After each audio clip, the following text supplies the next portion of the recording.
Bonjour à tous, j'espère que vous allez bien. Vous aviez le tableau comparatif des deux types d'élevage à réaliser pour aujourd'hui. Donc, je voulais vous faire une rapide correction. Vous allez avoir le tableau corrigé directement dans la leçon, mais je voulais vous donner des aides pour mieux réussir. Donc, moi, ce que je fais, c'est que je prends deux fluos. Un pour ce que je considérais comme étant un inconvénient et un pour ce que je considère comme étant un avantage. Donc, on va lire ensemble le texte et puis on va voir. Et je vous dirai en fait pourquoi pour moi c'est un inconvénient ou un avantage. Donc, sur l'élevage agroforestier. Les poulets sont généralement des counurous et des marans qui doivent vivre 150 jours avant d'être abattus. Le nom du poulet, son espèce, on s'en fiche un petit peu. En revanche, ils doivent vivre 150 jours. 150 jours, c'est long. Ça veut dire 150 jours où il va falloir les nourrir. Moi, je pense que pour l'agriculteur, pour l'éleveur, 150 jours, c'est plutôt un inconvénient. Donc, je le surligne en rouge, en rose. Ils vivent dans un endroit naturel et en présence d'arbres et de haies, comme c'est le cas en Inde, leur pays d'origine. Est-ce que c'est un avantage ou un inconvénient? Je ne sais pas trop. Donc je ne mets pas. Ainsi, ils ne stressent pas, ne souffrent pas de la chaleur ou du froid et se déplacent davantage. Ah, ça c'est plutôt positif pour le poulet et donc pour l'éleveur. Ils ne stressent pas, ne souffrent pas de la chaleur ou du froid et ils se déplacent. Leur chair n'en est que plus goûteuse et ferme. Ça, c'est un gage de qualité. Une chair goûteuse et ferme. Ils complètent leur régime alimentaire avec les insectes et les graines qu'ils trouvent, ce qui les rend très résistants aux maladies. C'est assez positif. Et puis le fait qu'ils complètent leur régime alimentaire, c'est de la nourriture en moins à acheter. C'est plutôt positif. Les poulets ne sont pas nombreux, 4 par mètre carré. Alors du coup, ça veut dire que si on veut avoir beaucoup de poulets, eh ben, il faut avoir un énorme espace. Et avoir un grand champ, ça coûte cher à acheter. Donc ça, c'est plutôt un inconvénient. Donc, ils ne sont pas nombreux. Et donc oui, un tel élevage coûte cher. On vous le dit juste après. Alors, à côté, j'ai mon fils et ma fille qui travaillent. C'est pour ça que vous pouvez entendre parfois un peu de bruit. Et vous voyez, nous aussi, c'est comme vous. Il y a le travail à la maison pour les enfants. Alors, je continue. Le poulet se vend cher et uniquement en boucherie. Alors, moi, je me dis, à la place de l'éleveur, c'est plutôt bien si le poulet, il peut le vendre cher. Ça veut dire qu'il va se faire rapidement, en vendant moins de poulets, plus d'argent. En revanche, le fait de ne vendre que en boucherie, ça, je trouve que c'est plutôt un inconvénient. Parce que du coup, il est limité sur les lieux de vente. Mais l'éleveur peut profiter des déjections des poulets qui sont un très bon engrais pour les arbres qui l'entourent. Il peut ainsi décider de faire de la culture en plus de l'élevage. C'est plutôt un autre type de revenu qui est plutôt positif pour l'éleveur. Après, encore faut-il qu'il soit capable de faire de la culture.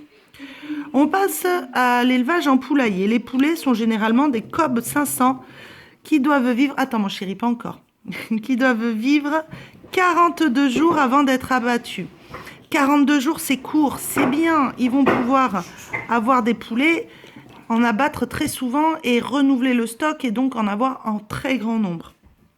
Ils vivent dans un endroit clos où ils sont 23 par mètre carré. Tout à l'heure, on a dit que c'était un inconvénient qu'ils ne soient pas nombreux. Donc là, c'est plutôt un avantage pour l'éleveur. C'est bien. Il n'a pas besoin d'un très gros endroit pour pouvoir avoir beaucoup de poulets. Un élevage moyen compte 9000 poulets. Ils peuvent très peu bouger, ce qui provoque un stress énorme. Ça, par contre, c'est pas super qu'il soit stressé, le poulet. Et comme ils sont très sensibles, beaucoup d'entre eux meurent de maladies du squelette, de la peau ou du cœur. Donc, tout à l'heure, on avait la résistance aux maladies. Ici, au contraire... Ils ne sont pas résistants. Ça, ce n'est pas une bonne chose parce que s'ils meurent de maladie, ils ne peuvent pas être vendus. L'éleveur leur donne beaucoup d'antibiotiques pour éviter que trop de poulets tombent malades. Donc, ça coûte cher à l'éleveur d'acheter ces antibiotiques. C'est pas très bon. Et je ne parle pas du point de vue sanitaire et de la santé quand on consomme des poulets qui ont pris des antibiotiques, d'accord? Là, moi, je me place juste sur un prix, un revenu. Est-ce que c'est bien? Est-ce que c'est pas bien? Pour éviter que trop de poulets tombent malades, donc on leur donne des antibiotiques. Leur chair n'a pas beaucoup de goût, mais elle est tendre. Donc la chair qui n'a pas beaucoup de goût, c'est pas super. Elle est tendre. Certains pensent que ça peut être un côté positif. D'autres disent que c'est un peu négatif. Vous savez, c'est un peu ces poulets quand vous secouez la cuisse, il y a toute la chair qui tombe et qui reste pas accrochée. Voilà, c'est ce genre de poulet-là. Mais bon, il y en a qui aiment, donc voilà. Le poulet se vend quelques centimes au supermarché. Alors là, tout à l'heure, j'ai dit que le fait qu'il coûte cher, c'était un avantage pour l'éleveur. Certains auront pu se dire, ah ben non, moi je trouve que c'est pas bien que le poulet coûte cher ici parce que du coup c'est plus dur à vendre. Il n'y a aucun souci. Quand vous faites un tableau comparatif, c'est vraiment très subjectif, c'est-à-dire c'est votre idée.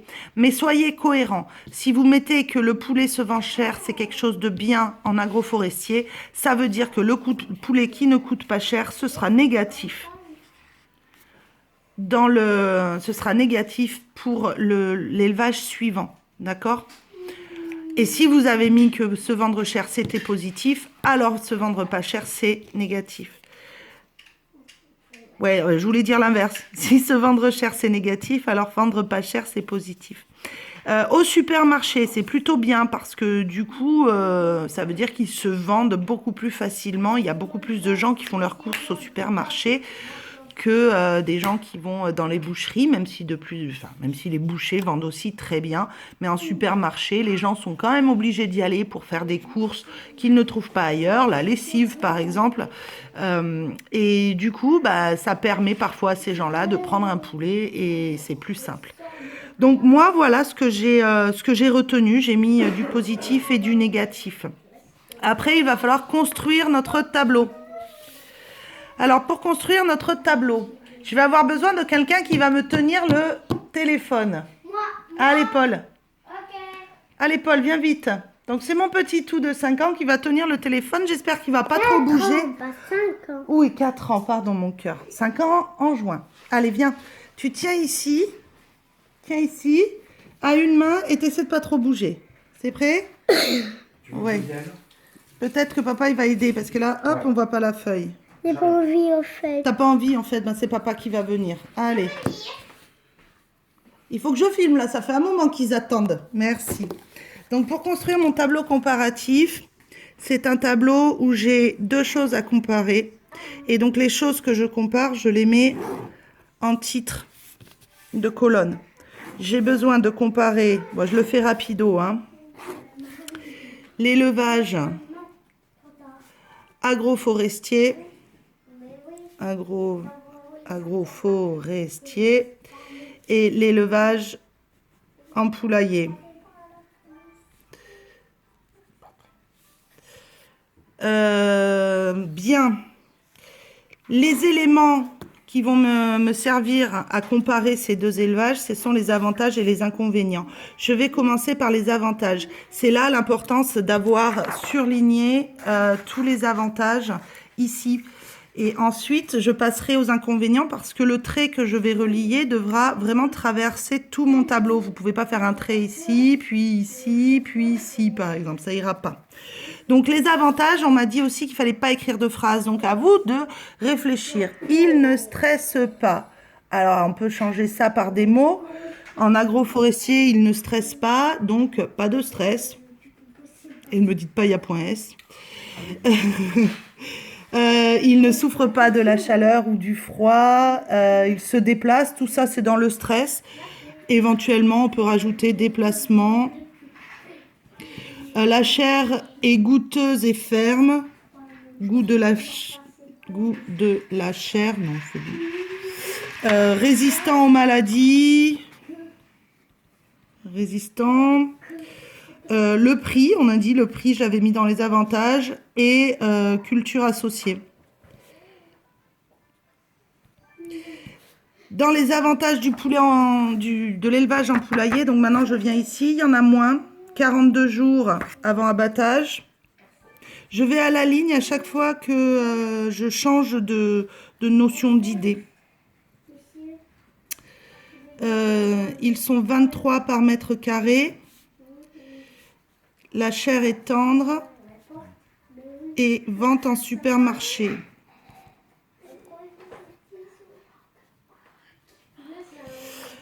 Maintenant, je peux enfin faire montrer qui sépare tout mon tableau et passer aux inconvénients. Et de la même manière, pas de phrase et une idée sous les autres. Je ne vais pas le faire parce que vous allez avoir la correction de façon sur Pronote. Pensez bien une fois que vous avez fermé votre tableau, donc ça doit être fait à la règle, proprement. Ça peut être fait au crayon à papier, il n'y a pas de souci. Mais je veux que votre tableau soit complètement fermé et donc que les traits soient vraiment complets. N'oubliez pas qu'il va falloir un titre. Donc, vous retrouverez le titre sur la correction. Voilà, je voulais que vous compreniez. Il n'est pas complet ton tableau. Mon tableau n'est pas complet. Les traits. Ah mince. Hop, et là on... Et là.